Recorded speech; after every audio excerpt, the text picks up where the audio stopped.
రాత్రి 9 గంటల నుంచి స్టార్ట్ అయితే 24 గంటలు అంటే 9వ తారీఖు రాత్రి 9 గంటలకి ఈడ కంప్లీట్ అయిపోతుంది ఎగ్జిబిషన్ గ్రౌండ్లో.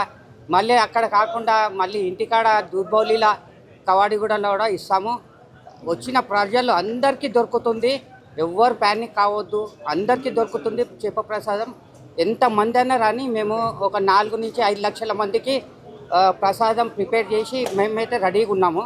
అది ఎవ్వరు కూడా ఉట్టి చేతులతోటి పోరు, అందరికీ దొరుకుతుంది, ఎవ్వరు ప్యానిక్ కావద్దు.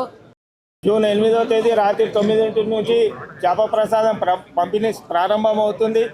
ఇక్కడ వచ్చే ప్రజలు ఎవరైతే ఉన్నారో వాళ్లకు ఈ ప్రసాదం ద్వారా లాభం చేకూరుతుంది అని చెప్పి నమ్మకంతో ఇక్కడ రావడం జరుగుతూ ఉన్నది. గత 189 సంవత్సరాల నుంచి కూడా ఈ ప్రసాదాన్ని పంపిణీ చేస్తున్నాం. మా కుటుంబం దూర ప్రాంతాల నుంచి ఎవరైతే ప్రజలు వస్తున్నారో వాళ్లకు వాళ్ళ సహాయ సహకారాలు అందించాలని చెప్పి గవర్నమెంట్ తోని రేవంత్ రెడ్డి గారు మంచి ఆదేశాలు ఇచ్చి ఉన్నారు.